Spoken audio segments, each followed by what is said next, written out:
Yeah, 100%. I think that's important to do in terms of like just insurance side of things and all of that. And I think having it written in paper is it's a contract. Even though they're getting a potential free stay or whatever you end up agreeing on, I think those agreements need to be written up. We haven't seen any like issues of someone going to a property and not delivering. But at the same time, like there's hiccups here and there in any kind of business interaction. And so just to kind of like hold everyone accountable, I think is really important.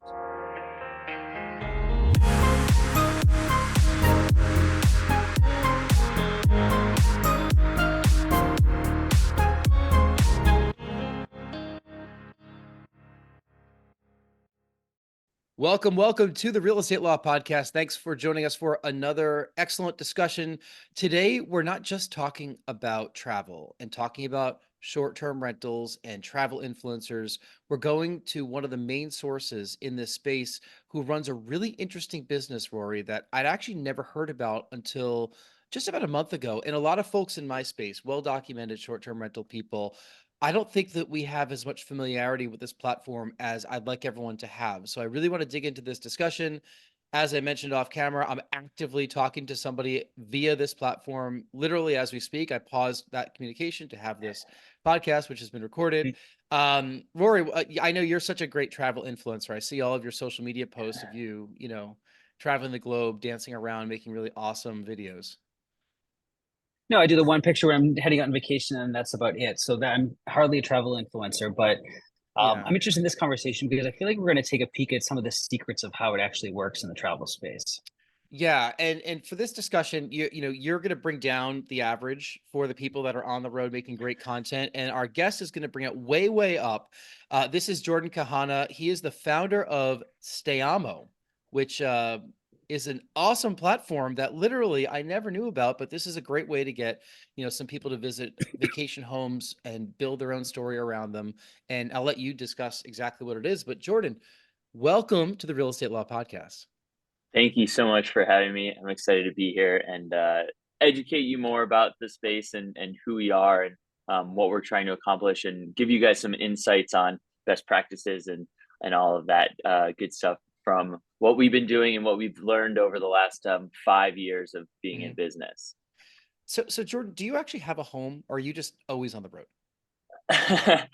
You are currently catching me while I am being nomadic. So I find this balance in terms of my lifestyle of having this itch to travel and I'm out and about a bunch, and then I need some routine and settling down a bit. And so I'm currently in the moment of being a bit nomadic, but looking for a little bit more tranquility and a little bit of a home base that I can come in and out of.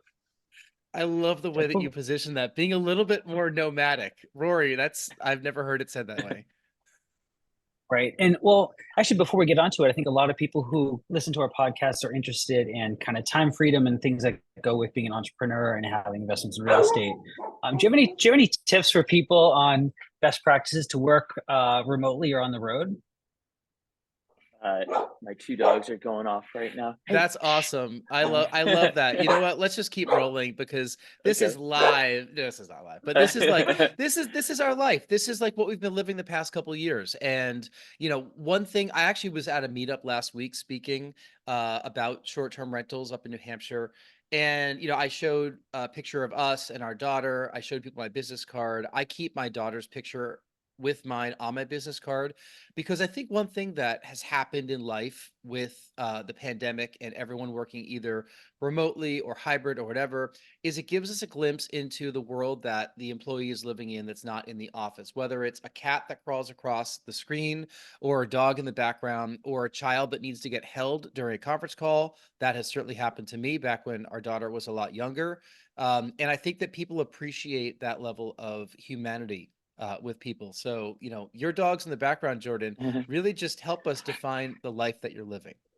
Absolutely. Yeah. I love getting to travel with them and bring them with me on the adventures. That's a big part of my story. And going off of like Rory's question of like how to be more working remote and I think another thing about what the pandemic opened up is like, and this was an issue that I had when I was working in corporate so much is my bosses were always like, why aren't you at your desk? Why, like, where are you? If I wasn't working directly at my desk, and it's like, I'm at the community area doing it. Like, why do I have to be so locked in? And I think we're understanding that as long as the work gets done, it doesn't kind of matter where you are. And I've positioned myself, and I'm so grateful to be in this space to be able to work a little bit more remotely and work as in the travel space, so that kind of learning that balance of kind of jumping around and getting the things that I need to get done while still getting to be out in the world and exploring,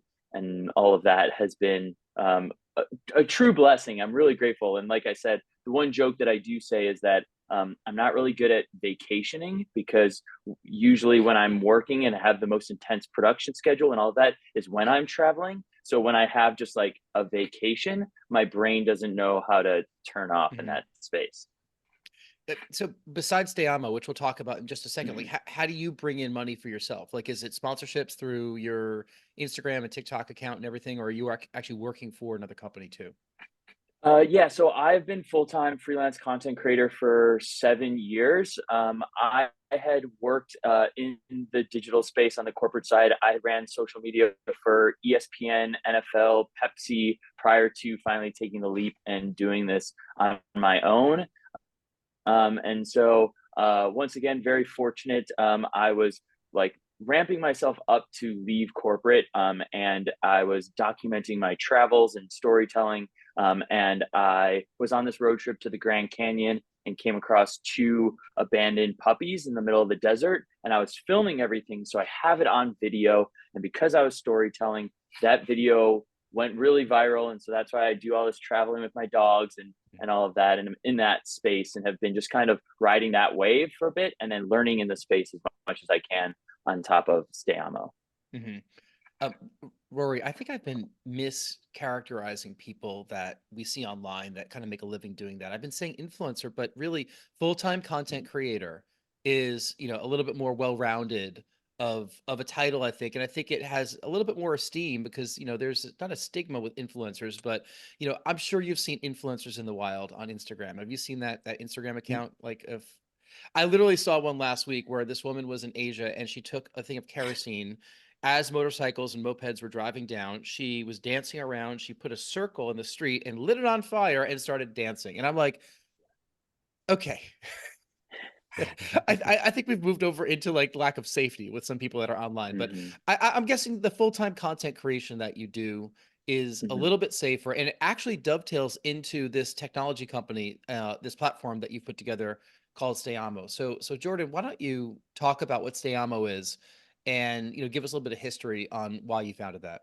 Yeah, absolutely. And I'd love to circle back and once we get discussing about the platform, kind of breaking down the difference of a content creator and an influencer, and allowing your audience to kind of understand as they're navigating the creators on our platform, who is a bit more of a content creator and who is an influencer, and understanding, because there is a negative stigma when it comes to using the word influencer versus someone who like creates really beautiful art or storytells really well. So now about Stayamo. So it launched in January of 2019. I got connected with my business partner, who is in commercial real estate and owns a couple short-term rentals himself. And through us talking, and through me being a creator and traveling more and wanting to stay more at hotels and boutique hotels and Airbnbs, we realized that there was this opportunity to bring those two together. So it was a great yin and yang of him understanding the property side and me understanding the creator side. And so since then, we have been growing pretty steadily, and obviously the pandemic slowed us down a bit, but we are now in a really good pace of sprint, or good running space of growing from a creator side, as well as having properties across all 6 continents. We don't have anything in Antarctica, unfortunately. And yeah, it's a great place to connect the properties that are understanding or wanting a little bit more exposure, or wanting to get that open dates in their calendar to bring people on to get really high-end photography, and to find a new outlet to market, because social media is so important in the short-term rental space. Yeah. you know, the platform, when I was introduced to it, I'm looking at this thing, I'm saying, how have I not heard about this yet? You know, and I think it's a really brilliant way to pair those two things up, these really pretty properties. You know, and you're talking about the really nice properties. I mean, like there's a lot on Airbnb that, you know, is just a 1 or 2 bedroom efficient apartment in like some, you know, urban core that's not really this magnificent property. I think Mhm. of, you know, like we have this thing called Auto Camp up here in New England, which, you know, is a bunch of like, you know, it's a outdoor, you know, stationary airstreams. Mhm. At least the one on the Cape is, and there's other ones around the country, and it just seems so Instagrammable with string lights and a fire pit and a common lodge. And you know, I think about the types of properties that really just wow you. You know, the ones that are out in the Smoky Mountains, or the ones that are the cabins Mhm. in Maine, the A-frames. You know, all the stuff that just looks really pretty. Those are the Mhm. types of properties that I think full-time content creators can do some real magic in, right? Yeah, absolutely. It lends a hand. And so we're trying to find, so there is that balance of those, you know, there's certain apartments that are just like, hey, you're in the city center and you're very convenient for someone who wants to travel and want that personal space, but you might not be the most like marketably, like it's a beautiful home and all that. And you can still have people from our, like having content creators come in and shoot at your property is always beneficial. We have always seen a jump in bookings and engagement in general when there is lifestyle taking place in the photos. So much of it's a bit antiquated at this point of having just a barren room in the open space of your properties. People at this point, with how ingrained social media is in our culture, people need like people aren't creative enough, and that's where the creators come into play of being like sitting at the poolside, sitting at the hammock chair on the porch of that A-frame to visualize. And so as a browser, as someone looking to go and wanting to stay somewhere, is like, I want to replicate that. I want to re-experience that exact. I want to sit there and watch the sunset or hold my coffee in that hot tub that looks out onto the mountains, and doing that, as well as it gives our mind a frame of spatial awareness. Everyone has a story or an experience where they go into a hotel room and they're like, this room is not what or like they use a fisheye lens or something along those lines. But when you have someone sitting in the chair in the corner or standing by the window, you get a frame of reference of how the size and the space kind of plays into it. And that encourages people to save your home and hopefully eventually book and stay at your property. Mm-hmm. So Rory, being a real estate broker, and you've seen a lot of listings in your life, this is very different from a traditional real estate listing. And you know, the conversation I had last week at the meetup I spoke at, I was talking about how short-term rentals are a hospitality business and a real estate investment, more than just a real estate investment. So, you know, how does this fit into kind of the traditional model of photos for real estate? Well, I mean, we've seen the progression with the short-term rentals from, over the past 10 years where people would kind of put up their own photos and, the guest expectations were relatively low at that point. But as the number of properties, the competition has gotten better and the experiences have gotten better. So is the expectation and listing itself. And I remember when we thought we were elevated when we just put in real estate style professional photos, Mm-hmm. having a real estate photographer come out and take a look at them. But those are very different too. Those are properties that are meant to talk about the space to a potential buyer. So they're elevated, they're high quality photos, things are neat and tidy. Obvious differences are for a guest, you don't need to show the HVAC unit where that's going to be interested enough to a buyer, but still the tone of the photography is going to be very different. One of the things, Jason, I think you did well is actually bring like a lifestyle photographer into the places and replace our Mm-hmm. photos um, with scenes about what it would be like to be staying in a weekend there. So putting out the platter of the wine and cheese platter, putting some close-ups that are you would never put in a real estate listing because that wine and cheese platter has nothing to do with the property you're purchasing. But Mm-hmm. for guests, it has everything to do with it. It's about them visualizing the time that they're there. And what I'm hearing now is there's a way to upgrade this even further, and that involves having actual live humans. In the videos and in the pictures to show what it would look like to have people using the space. Yeah, there has been conversation in the short-term rental space about using people in photos more. And, we look at Zillow gone wild online. I was just talking about influencers in the wild on Instagram, and it's kind of like when you see people putting themselves in a real estate listing photo, that's kind of weird, right? I think that's not a standard accepted practice. Every so often you'll see people like, with their reflection in the mirror and their iPhone that's taking a picture, and you're like, wow, you're just lazy. Like you're just not doing it right. But, Yeah. Jordan, what Rory's referring to is, kind of the first round of professional photos that we put together were with a traditional real estate photographer. And we had to explain to him like how we were planning on using these photos. And he still kind of captured them in a very standard essence way. But then I brought on, our guy, Mark Goodwin, who does amazing stuff. I hired him at my last job. He was it's one of the best. I shouldn't say best hire, because then if people are listening and used to work for me, then they're gonna get upset. But like, he was one of the best hires that we had. He's gone on to bigger and better, and he still does our photography. And his stuff, the lifestyle stuff that he put together at our properties, has really elevated them to the point that like we had our best year ever last year. But now that I'm hearing what your platform can do to connect great properties with people that are content creators, it's really got my wheels thinking, because in the short-term rental space, you follow it, right, Jordan, right? You're seeing more pictures with people in them, right? Yeah. Yeah. I mean, that's what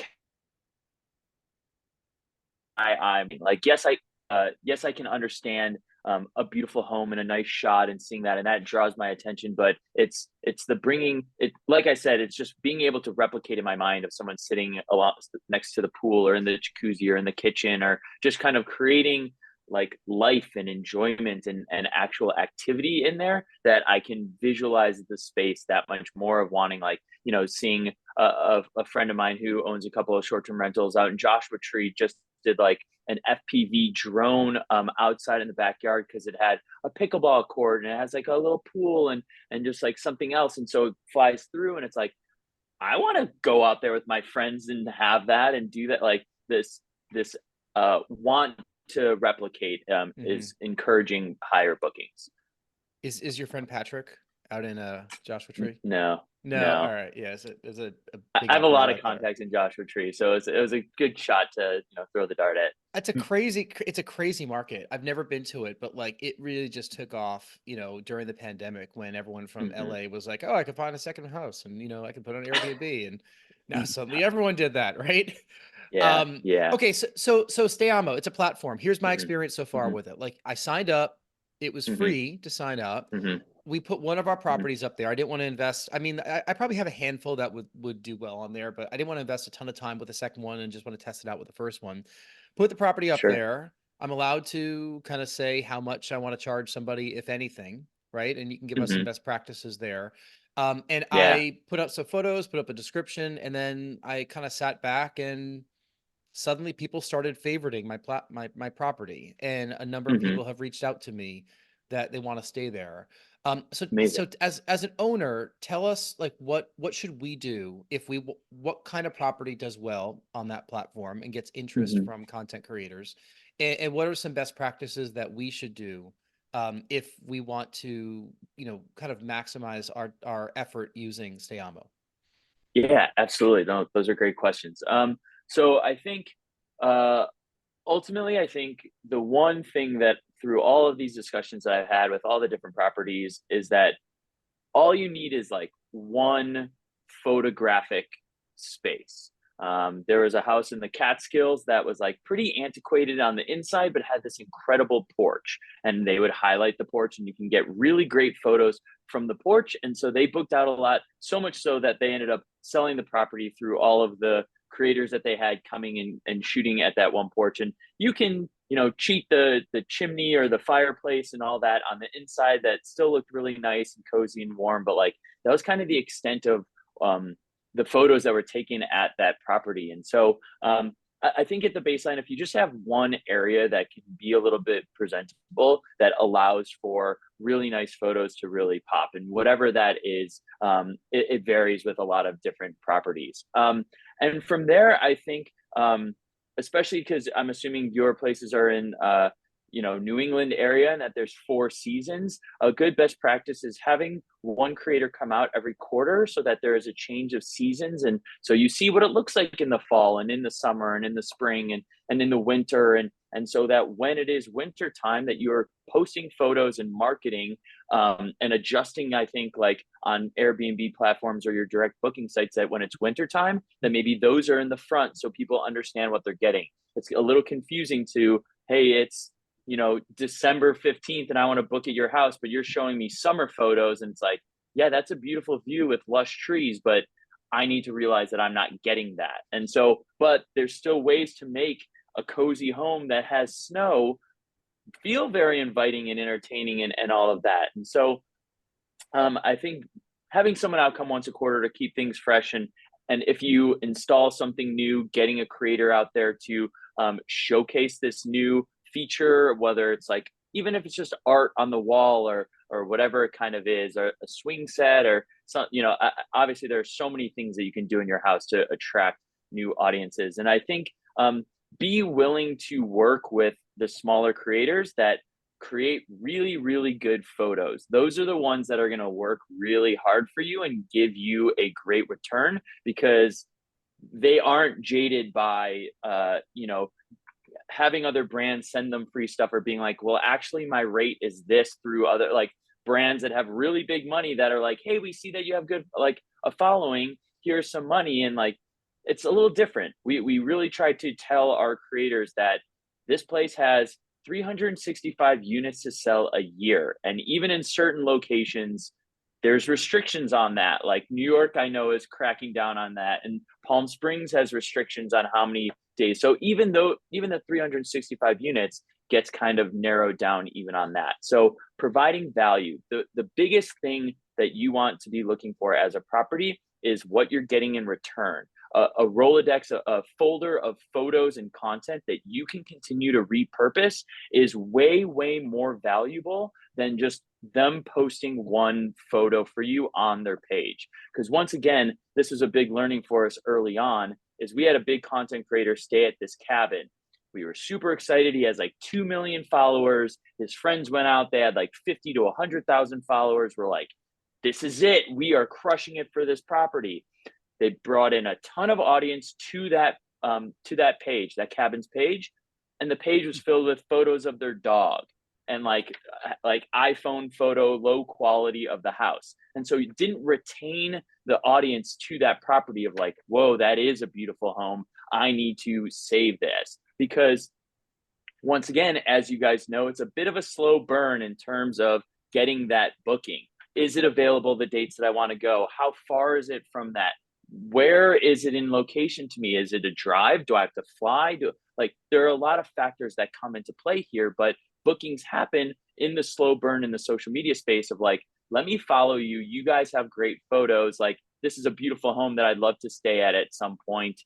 And then, hey, 6 months, 8 months, you pop up because you have this folder of content and you're churning that out, that it like pops up on my feed is like, you know what, I do need a vacation. I'm going to do this. They are available now. Great. And it flows that way. So I know that's best case scenario when it comes to that, but it is just something that you need to think about in terms of working with the smaller creators and getting back content is way more valuable than negotiating that one. And they should be over delivering for you anyways. At least that's my viewpoint of it, is like, okay, we agreed upon 15 photos. I took 300 and edited 50. It's like, so I'm going to be, for me, because it's my business and I'm not going to be a stickler about that. There are some creators in this space that are like, hey, here's 15.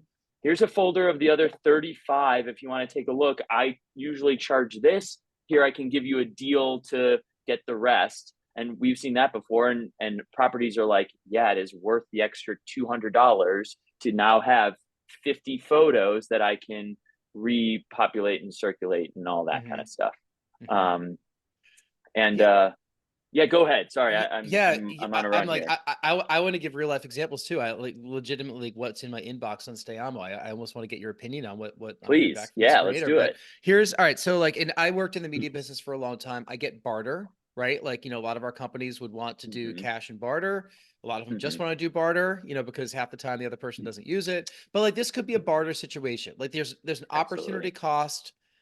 But see, I should think of it as an investment, right? If you think of it as an opportunity Mm-hmm. cost, you're saying, hey, these dates I won't be able to get revenue from if I book them.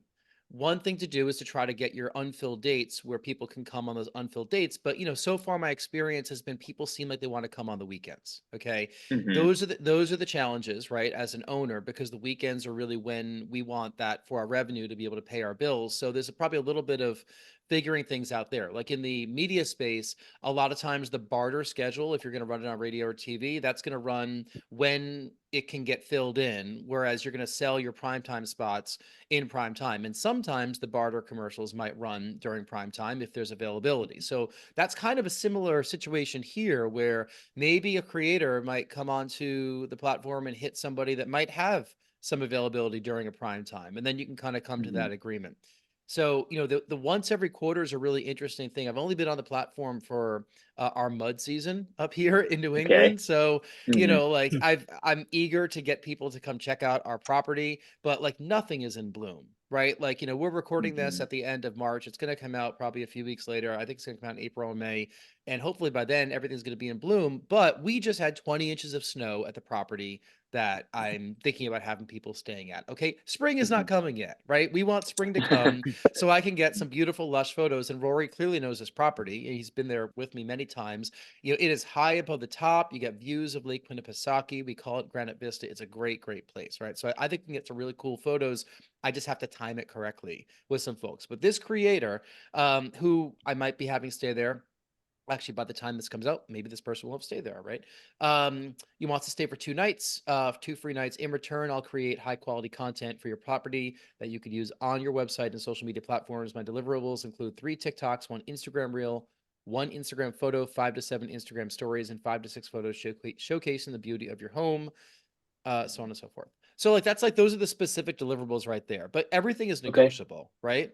Absolutely. Yeah. Yeah. Yeah. So what, depending on your priorities in this, like, if you're like, great, we want some social media buzz and we're going to take the risk of like having one of these pop. And I don't know what kind of content this creator makes, that if you're like, hey, his recent, like looking at his page and doing that, of being like, okay, they've stayed at a place and it's done that, or like, all right, let's just give this a shot, versus like, hey, make it 1 TikTok, 1 Instagram reel, and give us 10 to 15 photos instead for my use. There's more value for me there. And I know that what I'm getting, like, I can guarantee that at least I'm going to use this on a regular basis. And like, this gives me a little space to then get the next creator to come in once it's spring and bloom. So it's like, hey, this holds me over, versus like that, like I said, the social media push. And unless your house is really about to explode, or this person has a large following where that's the case. And yeah, so once again, it's a bartering system, like you said, and everything's negotiable, and it's what you're wanting to prioritize. And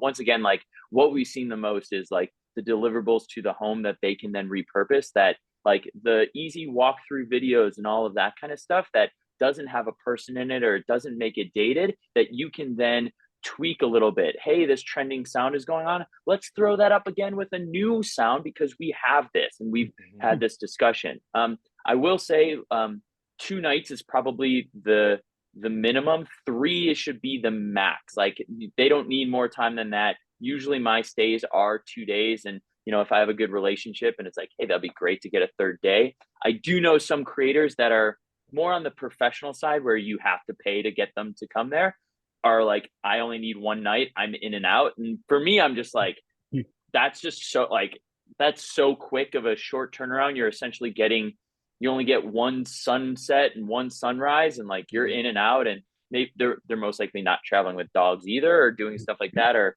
I just like to, the content that I create, or at least what I've seen the best, is people that get to spend a little time in the space of being like, oh, I really liked reading this morning in this nook. Tomorrow, let me shoot this, or like just to feel a little more lived in and felt, in that sense. Or hey, at 4 o'clock, the sun comes in so nice in this area. Let's make sure tomorrow we're set up to shoot at that, as opposed to just kind of like because right when you get to the house, you're like, all right, everything is perfectly how they do it. We need to create some content straight ahead of like, this house is perfectly clean. And then it's like, what is it a little lived in? And then how does the light hit it in certain ways or whatever?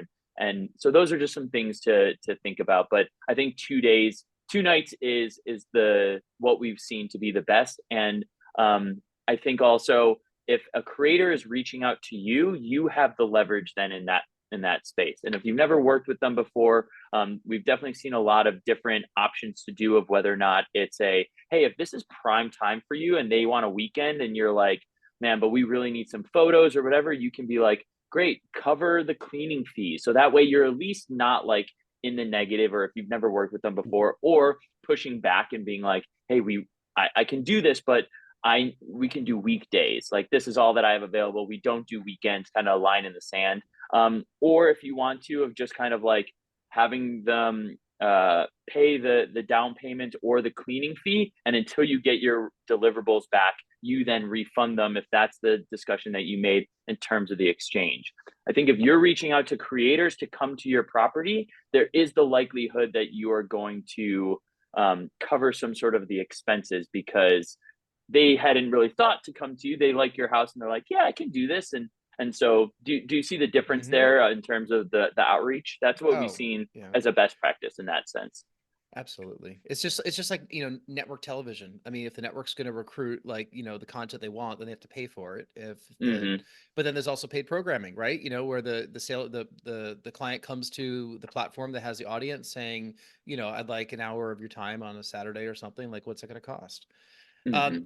Rory's head is exploding right here because he, just being the content creator that he is, he lets me do all the marketing. So I think as an attorney, you can imagine how things might be a little bit different, like, with our properties, if he was in charge of the creative eye or the conversation. But, Rory, what are you thinking here? Like, where does this fit in with other people that are at least in, the short-term rental space, as kind of an insider, but outsider? I mean, I can see this if somebody approaches this as just like one thing that they want to do, like, what's your marketing strategy this year? Well, I'm going to have a content creator come out and do some posts. That doesn't sound like a strategy. You really need to think about, well, how does this fit in with everything else that I'm doing to drum up support, to keep it consistent? What am I going to do to build up to this? What am I going to do after this? You can't just plug and play and expect this to increase your revenue this year. This sounds like this is not the approach that would work for that. Yeah. So, all right. So this platform, I've had people favorite us as well, and I could certainly reach out to them. And I think that the people that I have not had anyone stay yet because I haven't really gone down that road, but I do want to have like a rental agreement also with these people. So the questions with those two things: number one, if someone does favorite your property, is it a best practice for the owner to just reach out and say hi and just be like, hey, I saw you favorited my property. Do you have any questions? Yeah, I mean, any kind of way to encourage that if you really do like their stuff, like I say, open that up and, they kind of made the first approach. It's almost like dating. Sometimes how right? sometimes how I give the analogy of what we are is like, hey, we're kind of like a dating site of like homes that are wanting to have creators and creators that are wanting to travel. And so we are here to like introduce those two. And so, there's nothing wrong with opening that conversation. If you're like, I'm on the fence, I'll let them reach out so that, if that's the case, or we have enough people. But if you're really hungry for this or wanting to just like get a better understanding of communicating and figuring out the creator economy landscape, I think, that's what the platform's for, is to just kind of like open up and chat and see if there is a good connection. I do know a property manager on our site as well, as like he, before anything kind of goes through, is like he jumps on a call with them just to like catch a vibe and see, like, give them a little understanding and hear about it a little bit more, and I think give a little more streamline of communication. But I do think, I don't think he goes about it where anything that's said on there isn't then written in, like in paper or some sort of like through email, but it's just more to like build this connection with the creator to understand the how to tell the story of the home, because each home is different in that side. Yeah. Rental agreements. Do you have, are you allowed to give advice on that as, the founder of the platform? From our perspective, the people that I know that have used or worked with content creators always send a rental agreement? Yes. Yeah. 100%. I think that's important to do in terms of like just insurance side of things and all of that. And I think having it written in paper is it's a contract.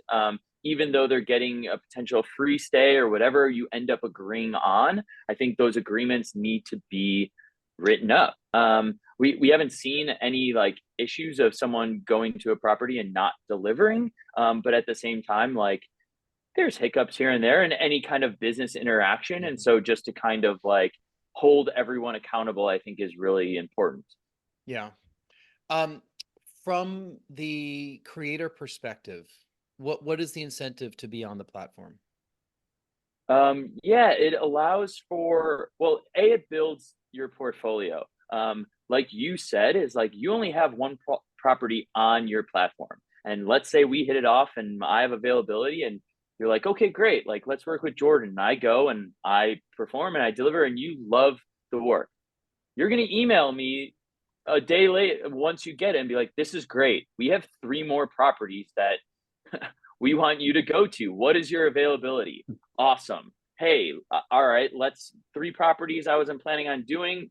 I charge X, let's whatever. Or, hey, I love to continue to travel. I'm going to do a road trip. This eases that. I build my portfolio. I get to continue to level up the lifestyle that I am trying to portray to my audience to help out and because you have a network and I'm sure that and then it's word of mouth from there. And so there is this understanding of just needing to be a good business person and wanting to live a certain lifestyle and be able to do that on a creator space. And so it's just good business.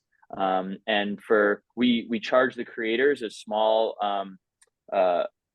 fee like a month to have access to the properties because we know the value of we're a bit more of like a property, like we favor the properties a little bit more than the creators just because like there's a lot of money and investment that go into your properties and making sure that that is okay and understanding in that space while still understanding what's important in the values and how we can benefit creators. Mm-hmm. And then what's your business model? Like, how do you guys make money with the platform?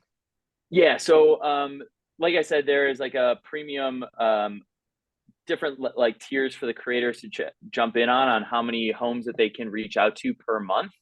We definitely saw early on is like a creator jumps on mass messages 20 homes and like if it doesn't hear from anyone or a couple say no, they kind of jump out. Like there was just one of those like very quick and then disappear type of thing. And so giving a little bit more of like intention and also telling the creators is like, hey, you need to personify each property. Like you can't just be like, hey, I would love to stay at your home sometime versus me taking the time and being like, hey, Jason, I love your property. I'm thinking of being up in your area first week of April and I see that you have availability those days. Would you be interested in like doing an exchange during that time? And you're like, wow, this person is connected versus just like this blank, like, when it's like a replicated statement versus just something that is like a little bit more, they took the time and energy and effort into that. And so that's definitely one side that we're doing, as well as I do some consulting with the properties in terms of coordinating higher end influencer stays and exchanges for them if they have a bit of a marketing budget. And we've talked about strategy for the homes on social media. We've even managed some social media pages for a little bit during time. So it's just like picking and choosing when it comes to that from the Stay Amo side for me, from a business side. Rory, remember our guest Jason Riggs out in Las Vegas? He had this just baller home outside Vegas, and like I think that like MMA or one of those mixed martial arts organizations like was shooting some reality show there. Like I mean, like the perfect type of shot, for people to do influencer content. Before we wrap up with the final couple of questions, I got to ask you about influencer life or about content creator life. Like, how do you get the shots you get? Like, I saw some shot on your Instagram on my other monitor here of like you're in some like pool and the shot is from like way above from somewhere else. Like, there's a skill. We all have these phones. It doesn't mean we all know how to use them, right? How do you do all this stuff? Well, thank you. That's very kind. So what really set me off to jump more into this, I honestly will say, like, buying your first drone changes your perspective on how you see everything. Like, and so I bought my first drone in 2016, and no matter where I went, I brought it with me almost everywhere. And at the same time, like, everywhere you go, you're like, I wonder what that would look like from the drone. I wonder what that, and so I've always worked in, like, I've always been very creative and had an artsy eye for things. And I'm learning photography on the back end. Like, I understand how to frame a shot really beautifully, but the mechanics of a camera is something that I've learned through these 7 years a bit more, and even when I was working a bit more corporate. And so yeah, like, so I was doing this project with this hotel in Santiago, Chile just recently, and there was this rooftop pool, and there was a glass on the side, and it was just, I have a small little DJI 3 drone, and it was like, okay, I can fit it through that. And I was traveling with someone as well, and gave them the controls, and I was like, hey, set it up like this is what we're gonna do.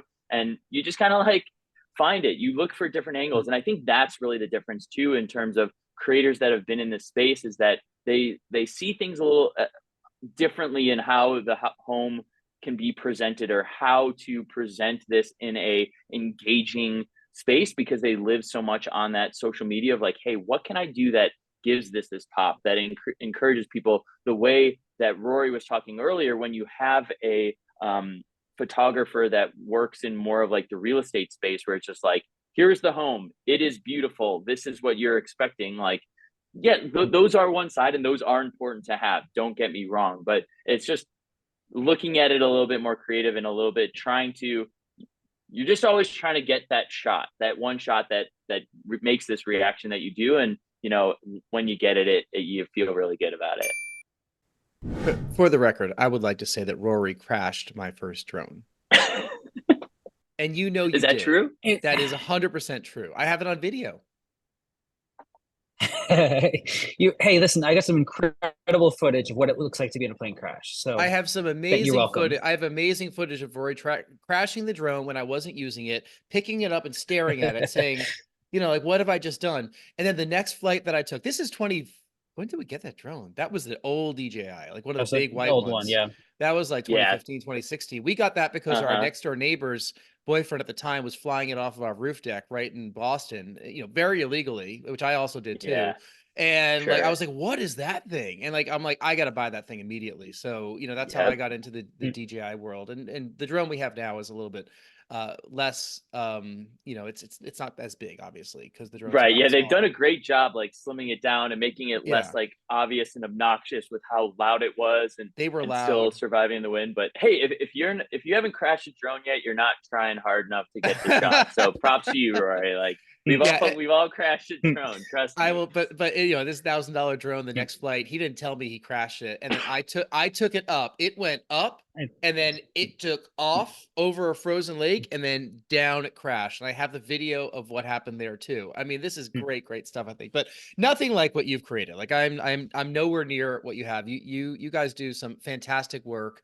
I'm going to definitely link all this up in the show notes so people can, follow you along Instagram. But our final 3 questions, we'll get to them really quickly. Number 1, we ask these to all of our guests on the podcast, just as a way to wrap the interview up and get to know you a little bit better.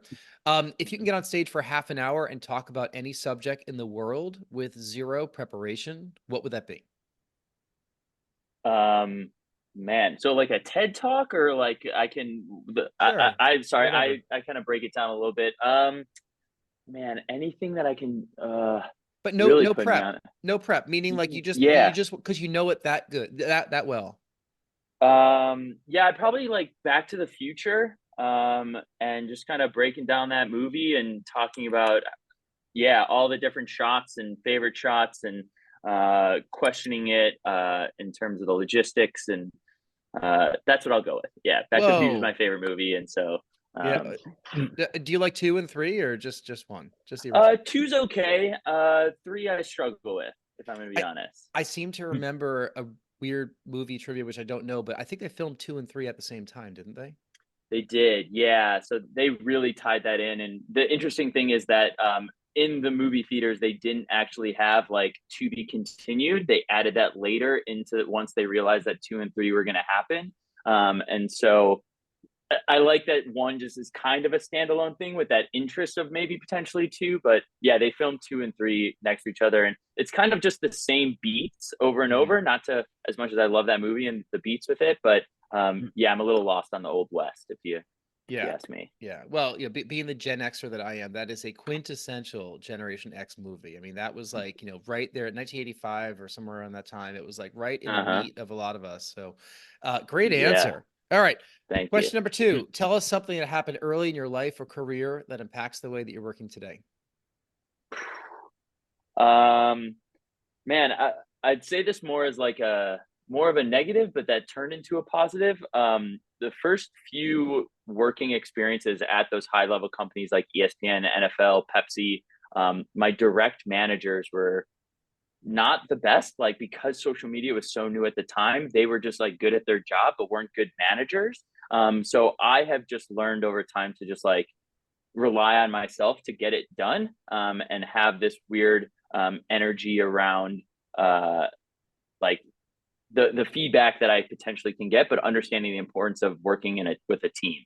But that's what ultimately I feel like led me to a bit of being an entrepreneur and outside of the corporate world space, is just because you're good at your job doesn't mean you're good at managing people. And so understanding where people's strengths are and where to navigate that, even from a personal side of things, of where to delegate certain things is important to be successful. Final question. Besides Back to the Future, tell us something you're listening to or watching or reading these days. Dune 2 in IMAX was awesome. I just finished Ready Player One on audiobook, which is incredible. Every time I do a road trip, I re-listen to that. It is great. And then I also go through this podcast called The Rewatchables, which just breaks down some of your favorite movies, and it feels like I'm rewatching the movie while experiencing that. Did you read or listen to Ready Player One before you saw the movie, or vice versa? So I saw the movie first, and then an ex-girlfriend was like, "Oh yeah, the book is so much better. It's so different." And I was so concerned because the movie was really fun, and I was like, "Oh, if it's the same thing," and the fact that they're so different just allows you to really dive in. And I'm once again going to Gen X. That is right in your wheelhouse. So right all those references and all that. So I had a friend he recommended it to me. I don't read a lot of nonfiction books, and when I say read, I mean listen to. But I actually did listen to that before we watched the movie in a very rare occasion. But yes, that is like, I mean, he's like, you'll like it. It's a lot of like 80s music references and movie references, and I'm like, yes, that's exactly what I like. So you can see, I mean, like, these are like my CDs and cassettes from like growing up. They're all, that's kind of like some of my artwork here in the office. So okay, thank you so much. Stayamo.com is the platform. We're going to link it up in the show notes. Jordan, you've been a wealth of information. I could probably do a whole nother episode about what it is like to be a content creator, but we're not going to take your time up for that. We'll just do that later on. Rory, let's do it again. Rory, where can people get a hold of you if they want to follow all your great content on Instagram and TikTok, right? If they do, it'll be a short read, but you can just go to rorygill.com and you'll see all the different ways you can get in touch with me and the different ways I can help you out. Yes, and thank you for listening. If you've enjoyed this, we love 5-star reviews, 1 2 3 4 5. We read all your comments. If you want to be a guest on the podcast, reach out to us at realestatepodcast.com, and you can find all my stuff at jasonmuth.com. On behalf of Rory and Jordan, I'm Jason. Thank you for listening. We'll see you next time.